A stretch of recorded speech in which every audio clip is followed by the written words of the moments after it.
Maintenant la Russie en Ukraine, mais aussi face à l'Union européenne, mais aussi face à l'OTAN, dans le rapport de force mondiale, on va entendre un homme clé du pouvoir à Moscou, Piotr Tolstoï. Bonsoir. Bonsoir Darius, bonsoir. Je ne suis pas un homme clé, je suis vice-président de la Douma du Russe. Vice-président de la Douma, membre du parti présidentiel, dont le président, n'est-ce pas, est toujours M. Medvedev. Vous n'êtes pas tout à fait marginal dans ce pouvoir à Moscou, mais on va vous entendre évidemment. Vous êtes aussi le descendant de Tolstoï, de Léon Tolstoï, ce qui en Russie évidemment a un certain écho. J'aimerais votre réaction sur les événements du jour. D'abord évidemment, ce sont ces drones explosifs que vous avez lancés par dizaines sur Kiev la nuit passée. On va en revoir certaines images.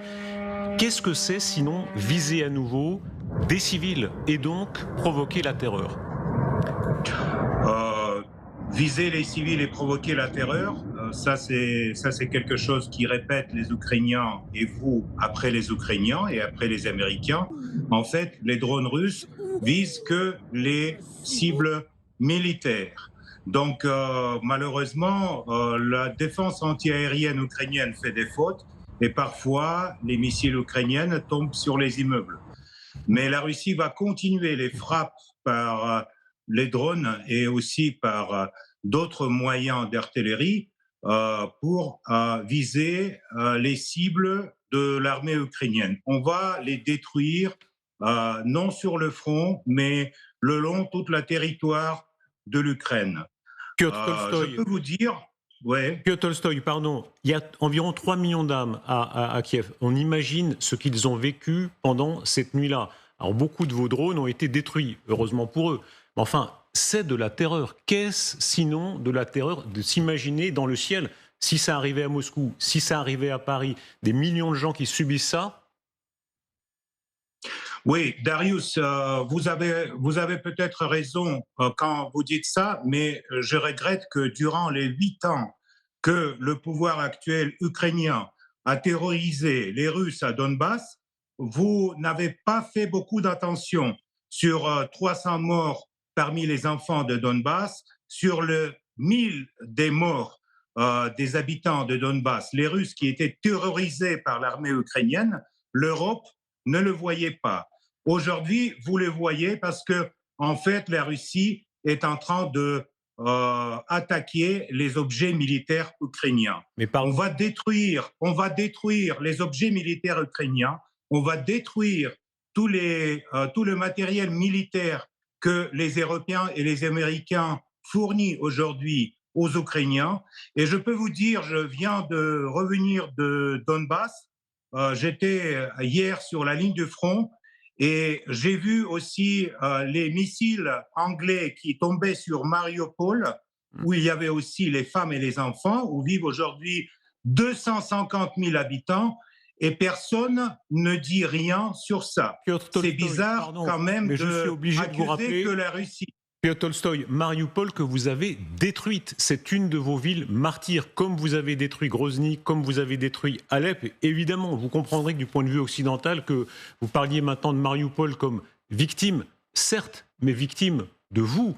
Aujourd'hui, quoi qu'il en soit, si on envisage votre point de vue, est-ce que ça n'est pas votre échec, même militaire? Vous dites on va détruire, mais vous n'arrivez même pas, parce que alors, vous terrorisez la population, mais vos cibles ne sont pas atteintes. 58 drones abattus sur 59. Est-ce que même de votre point de vue, ça n'est pas un échec? Il y avait 165 drones, et donc il y en a une dizaine qui étaient abattus. Mais vous appuyez sur les chiffres ukrainiennes qui sont rien à voir avec la réalité. Les Ukrainiens, ça fait des mois qu'ils disent que les Russes, ils n'ont plus des missiles, les Russes, ils n'ont plus de munitions, etc. Je peux vous dire, j'ai parlé avec les soldats et les officiers russes sur la ligne de front hier. Ils attendent avec beaucoup d'impatience cette fameuse offensive ukrainienne dont vous, les Occidentaux, poussez les Ukrainiens contre la Russie. Il attend cette offensive parce qu'ils savent bien qu'après cette attaque, l'Ukraine n'aurait plus ni de l'armée, ni la capacité de résistance. Il attend cette attaque parce qu'ils savent bien qu'après la Russie va avancer. Mais on ne va pas avancer aujourd'hui, on va attendre le matériel militaire occidental qui arrive chez nous. Il y en a beaucoup, j'ai vu par mes propres yeux, les chars, les machines blindées, etc. Donc on attend tout ce matériel, on le ramasse. Et comme on m'avait dit un soldat sur le front, il a dit merci beaucoup pour les Allemands pour ces grenades qui sont très bons, merci beaucoup pour les Américains pour les lance-raquettes contre les chars, ils sont très bons. Et on demande à l'OTAN est-ce que vous pouvez nous envoyer un peu de mayonnaise? Parce que mayonnaise, on n'a pas sur le front. Que Tolstoï, Voilà, donc franchement, que la Tolstoï, situation est comme franchement, ça. au-delà de tous les batailles de chiffres qui sont souvent invérifiables, la réalité du terrain la parle contre vous. Je vous rappelle qu'il y a quelques mois, vous disiez on va aller jusqu'à la frontière de la Pologne. Grande ambition. Aujourd'hui, vous n'arrivez même pas à défendre votre frontière, votre propre frontière à Belgorod. Après 7 jours, il y a encore des incursions. Et ça, elles sont filmées, ça n'est pas quelque chose d'inventé. Est-ce que ça ne signe pas votre échec même militaire, indépendamment des questions morales? Non, ça signe pas ni l'échec militaire, ni l'échec moral. Évidemment, on va aller à la frontière polonaise. Évidemment, pour moi, j'en suis sûr et certain que l'Ukraine, telle qu'il est aujourd'hui, n'existera plus. Et donc, évidemment, on va mettre la fin à cette guerre, mais Ça tôt veut ou dire quoi, tard, pardon? Que soyez précis sur votre but de guerre n'existera plus. Ça veut dire quoi? Ça veut dire que vous voulez l'annexer entièrement comme vous l'avez fait par la force de la Crimée? Ça reste votre rêve? c'est pas la rêve. On veut pas annexer l'Ukraine, mais c'est ce qu'on veut, c'est que l'Ukraine reste un pays neutre, n'est pas membre de l'OTAN et n'est pas membre de l'Union européenne. Mais l'Union européenne va se terminer aussi comme l'Union soviétique assez vite. Mais l'essentiel pour nous, c'est notre sécurité de notre État. Et on a proposé à plusieurs reprises, et aux Américains et à l'OTAN, de mener les négociations sur la sécurité russe. Cette proposition a été refusée. Donc là, maintenant, on va, avec les moyens militaires, assurer la sécurité de la Russie. Mais monsieur Quand je dis la Tolstoï, sécurité de la Russie, c'est très simple. Darius, c'est très simple. C'est que un missile qui part de Pologne vers la Russie, ça nous donne 10 minutes pour une frappe de réponse. La missile qui part de la territoire ukrainienne, ça nous laisse 3 minutes. Donc, que- vous inquiétez pas, on va assurer la sécurité de Piotr notre pays. Tolstoï, Et l'opinion. encore une chose, si vous permettez, je juste, parce que j'ai entendu votre entretien avec Pierre Servant, donc j'aimerais bien souligner que plus l'Occident donne de matériel militaire à l'Ukraine, de longue portée, des missiles de longue portée, donc plus loin devra aller l'armée russe. Et il va y aller. Le problème, c'est que, comme vous dites, que la Russie a perdu la guerre et cette illusion qu'il y a aujourd'hui en Ukraine et qui est partagée par l'Occident, malheureusement pour vous, ça n'est qu'une illusion. Alors Vous verrez entrons dans le bien concret. qu'est-ce qui va Piotr se passer. Tolstoï, entrons dans le concret. Vous déployez des armes nucléaires tactiques en Biélorussie. Quelle est votre doctrine? Souvent, ça semble varier. Est-ce que oui ou non, vous jugez que dans votre doctrine, vous pouvez employer l'arme nucléaire tactique sur le terrain de l'Europe? Dans notre doctrine, on peut employer l'arme nucléaire seulement s'il y a une menace à l'existence de notre pays. On a déployé les armes nucléaires en Biélorussie parce qu'il y a un accord et on est en fait avec la Biélorussie, d'après cet accord, on est en État conjoint. Donc c'est le même État, si vous voulez. Pardon, qu'est-ce que Biélorussie. c'est sinon une menace? Sur notre antenne, le président lituanien, M. Nausėda, il était là il y a 3 jours, il nous dit « Moi, je ne peux pas accepter ça. Ils veulent davantage de protection. » Vous créez encore plus d'escalade de la part de l'OTAN, et on les comprend. Il est prêt à accueillir Mais bien davantage d'armes, y compris peut-être nucléaires, sur son territoire. Qu'est-ce que vous ferez si les Polonais, les Baltes, ils ont envie de se défendre, on les comprend, acceptent sur leur sol des armes nucléaires tactiques américaines pour répondre à votre menace? Mais ils ont déjà accepté les armes nucléaires américains quand ils ont donné leur accord à un programme anti, comment on appelle ça en français, le PRO, le programme qui, comme on nous a disait avant, qui visait seulement l'Iran et la Corée du Nord. On est entouré par des missiles américains qui sont non seulement en Pologne, mais aussi en Roumanie au sud etc. Et j'aimerais bien souligner que la Russie n'a jamais entendu M. Naoussed comme quelqu'un qui influence la politique de notre pays. Donc, vous pouvez l'interviewer, mais cela ne veut pas dire que nous, on va prendre en compte l'opinion du président dans des pays baltes. Mais monsieur, vous savez bien, toutes ces opinions sont encore plus maintenant contre vous. Vous attaquez l'OTAN. Bien sûr, l'OTAN a des intérêts, bien sûr, l'OTAN a des arrière-pensées, l'OTAN a progressé vers vous, mais parce que les peuples le voulaient bien. Les Roumains, les Tchèques, les Polonais, les Baltes, ils n'ont aucune envie d'être sous votre botte comme ils l'ont été précédemment. Ils ont encore moins envie maintenant. Vous savez bien combien vous êtes détestés, c'est un fait, par tant de Baltes, tant de Polonais, tant de Tchèques qui ont peur de vous. Vous savez, Pologne faisait partie de la Russie pendant 3 siècles, et d'ailleurs, Oui. c'est de là Ils qu'il n'en gardent part pas le meilleur souvenir. les racines de l'indépendance ukrainienne. Donc, le temps passe et les générations changent. De toutes les façons, aujourd'hui, quand vous dites tout le monde est contre vous, Darius, il faut penser à 15 ans, à 20 ans à venir.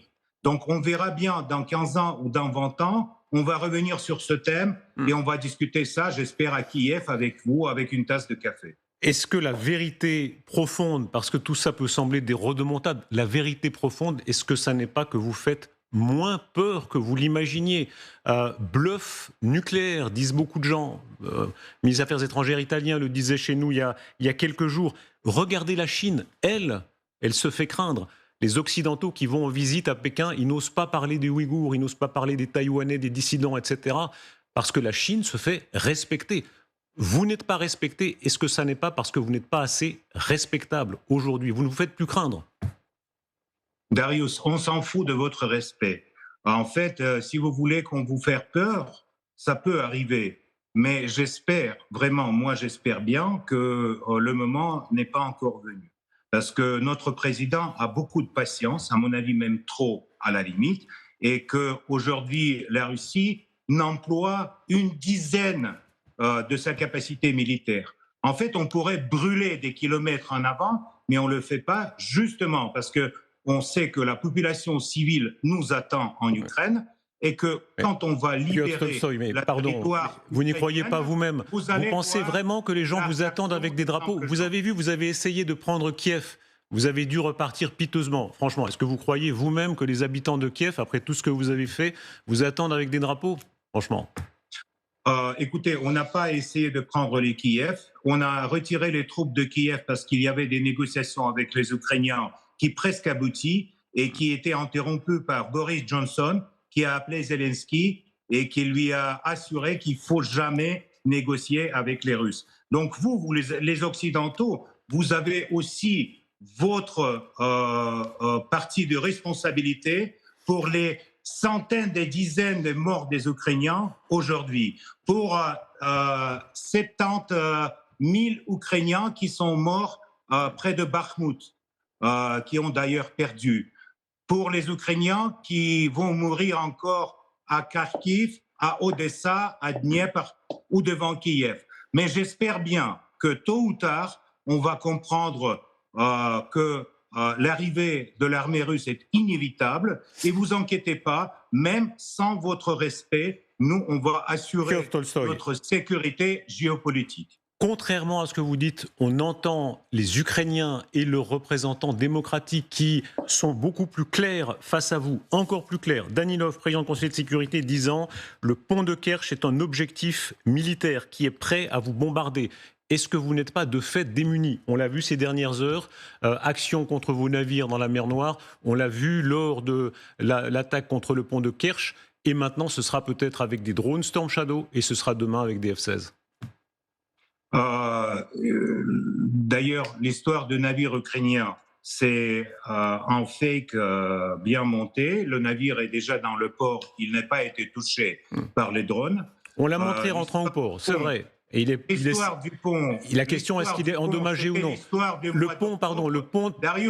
pont touché par l'attaque l'autre jour, c'est pas un fait qu'on l'a vu. On a vraiment l'impression que la Russie a perdu la guerre. Je comprends que c'est le but de montrer aux téléspectateurs que les Russes sont cons, ils ont perdu la guerre. Mais en fait, quand vous faites espèce d'une spaghetti avec toute cette propagande ukrainienne et vous montrez l'image du pont de Crimée de l'octobre passé, Oui, oui, quand ça il y c'est avait octobre, cette absolument. attaque terroriste sur le pont. Vous voulez dire quoi? Que les Russes ont peur que les Ukrainiens vont brûler encore une Non, fois Piotr le pont Tolstoï, du que Crimée? déjà, On n'a non, pas Piotr peur. Tolstoï, pardon, je me permets de vous interrompre, que déjà avec des moyens légers, ils arrivaient à cela, à votre barbe. Alors maintenant, ce sera avec des F-16. Quand même, si vous n'arrivez pas à défendre votre pont en octobre, effectivement, alors que ce sont des moyens très légers, on imagine ce que ce sera avec des F-16. Euh, nous n'avons pas peur de F-16, on les attend avec beaucoup d'impatience parce que notre système de défense antiaérienne est beaucoup plus Hmm. rapide que les F-16. Ça, c'est d'une part. Et d'autre part, Vous ne le montrez pas à est-ce Engels, que à Darius, Riazan, Darius j'ai une jusqu'avec le drone question. sur le Kremlin. J'ai une question à vous poser. Oui. Est-ce que en Ukraine, il y a les aérodromes pour F-16 où il y a le personnel capable de conduire F-16? Il faut 2 ans pour apprendre à ça. Alors, vous devrez amener dans les F-16 les pilotes européens ou américains. Et donc, vous inquiétez pas, notre système de la défense antiaérienne, aujourd'hui, est la plus rapide dans le monde. F-16, c'est l'avion dépassé. Et donc, on les attend avec beaucoup d'impatience. Mettez tous les F-16 et tout le matériel dont vous n'avez pas besoin, envoyez-le Hmm. dans l'Ukraine, comme vous le faites, et on va les brûler. Vous aviez dit déjà que vous vouliez brûler les chars. Est-ce que ça n'est pas de la tartarinade? Les chars avancent. Les chars, ils sont en train d'arriver. On ne les a pas vus brûler par vous. Écoutez, hier, j'ai été dans le char allemand, à l'intérieur. J'ai bien regardé comment c'est organisé. D'ailleurs, c'est pas génial.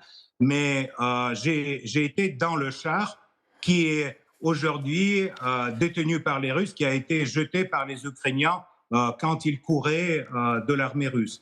Donc, vous êtes malheureusement sous espèce de coupole de la propagande ukrainienne sans une vraie information et j'ai peur qu'avec ça, l'Europe est déjà de mauvais côté de l'histoire, mais vous allez aller encore plus loin.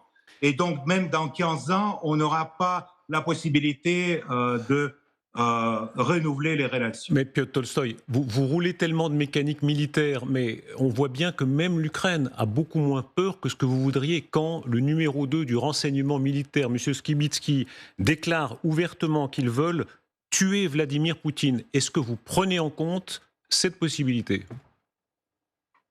Vu les attaques terroristes que les Ukrainiens, chaque jour, essaient d'organiser contre les gazoducs, contre les bâtiments administratifs, contre le drone sur le Kremlin, c'est plutôt une comédie, mais évidemment, nous, on va prendre toutes les mesures pour repousser les attaques terroristes ukrainiennes.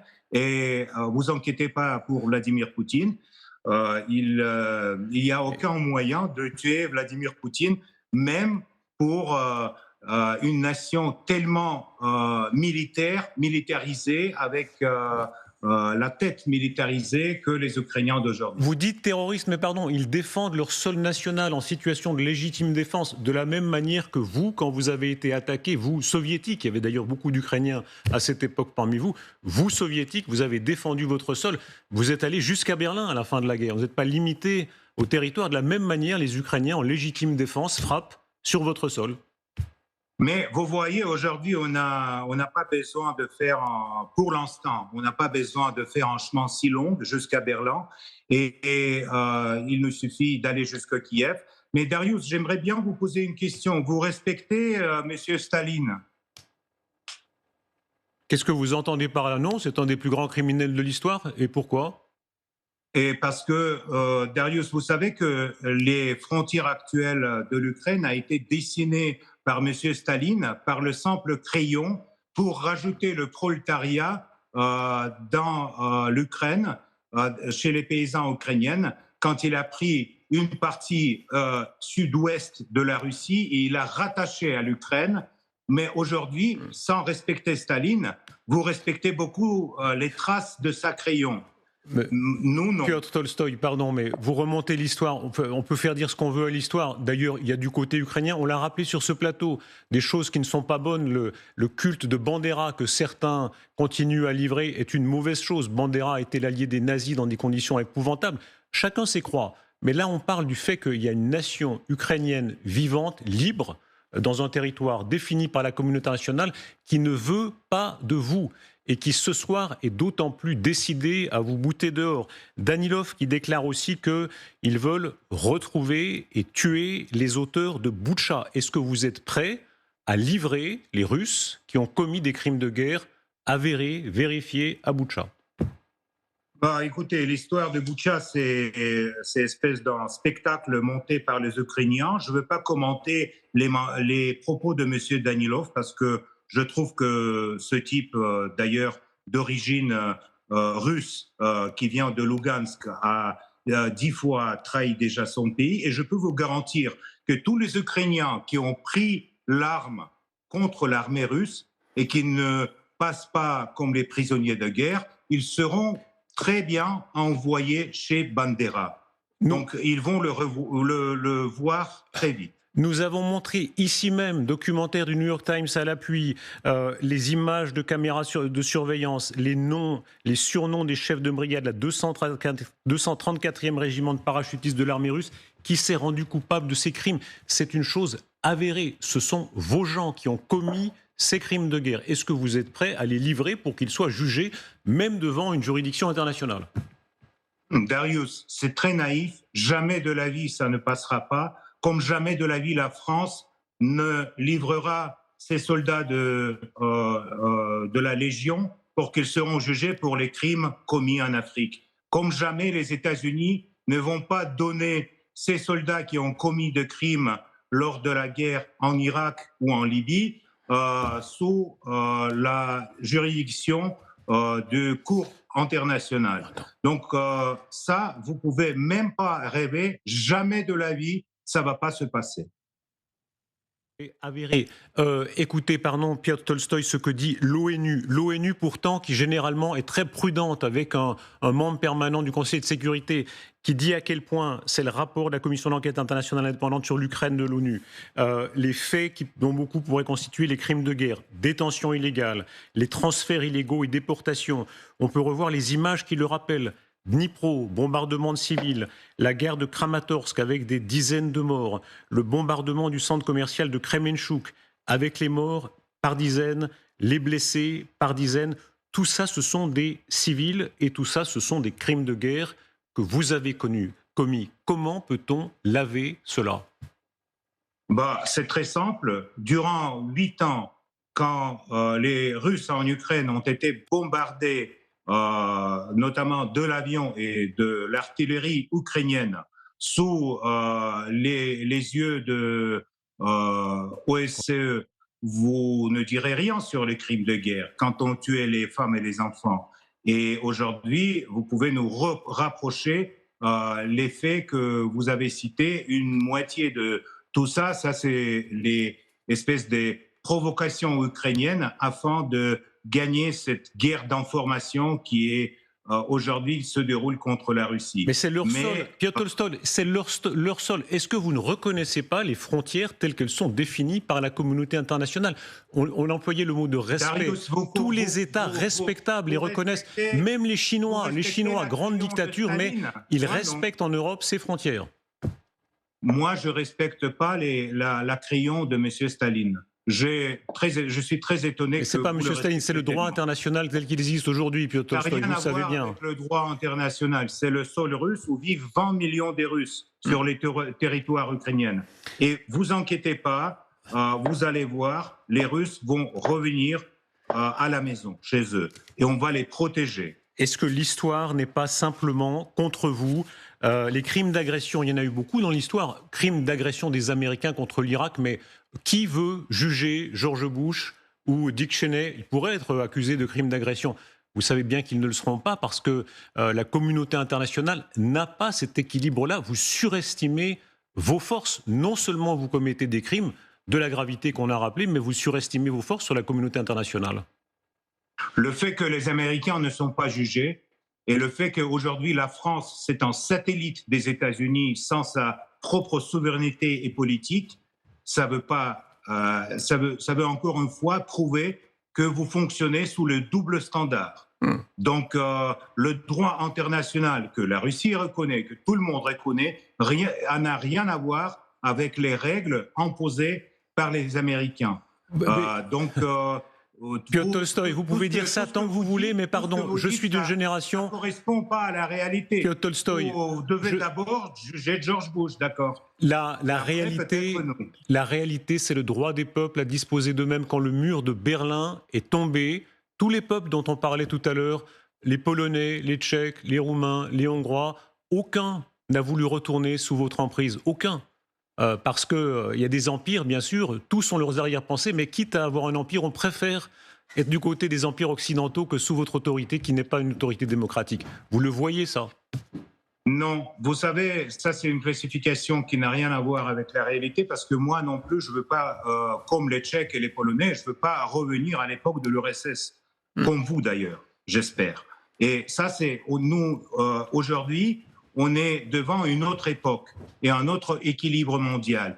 Et tout ce que vous essayez de passer pour l'opinion publique mondiale, ce n'est que l'opinion de 2 dizaines de pays de l'ouest de l'Europe. N'oubliez pas que la Russie reste jusqu'à présent le plus grand pays de l'Europe.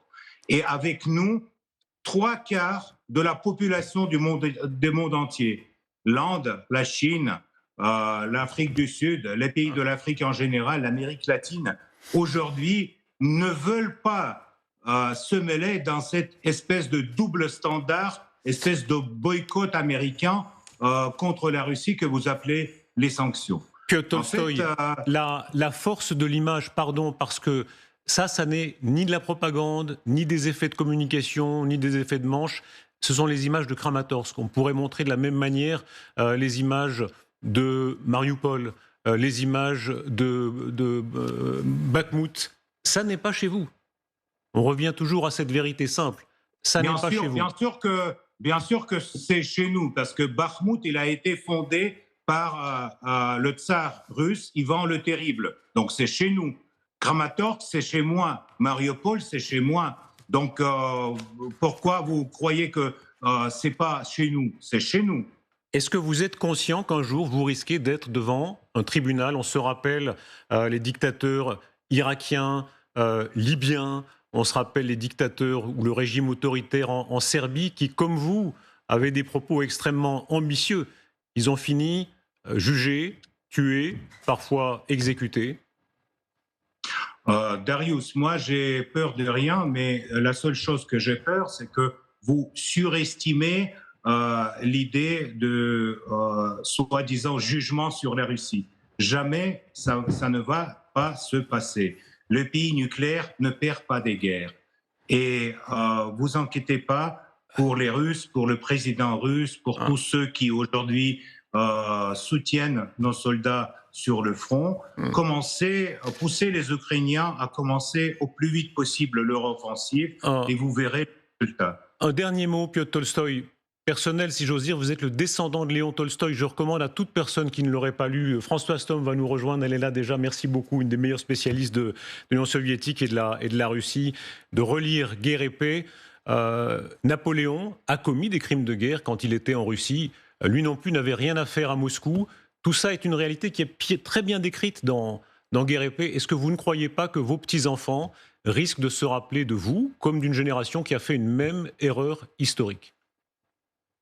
Non, pas du tout. Je crois que cette comparaison est très, très difficile à faire parce que Léon Tolstoï, quand il était jeune, il était un officier d'artillerie et il a participé dans la bataille de Sébastopol. Il a écrit un bouquin là-dessus qui s'appelle Les récits de Sébastopol.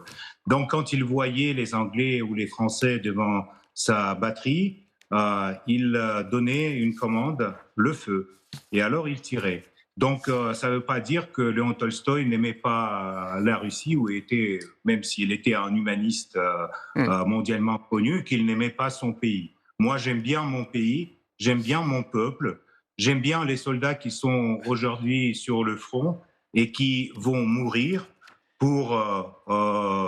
avec l'offensive américaine, avec l'arme donnée par les humanistes européens. Mais de toutes les façons, j'en suis sûr et certain de notre victoire et de la défaite de l'Europe.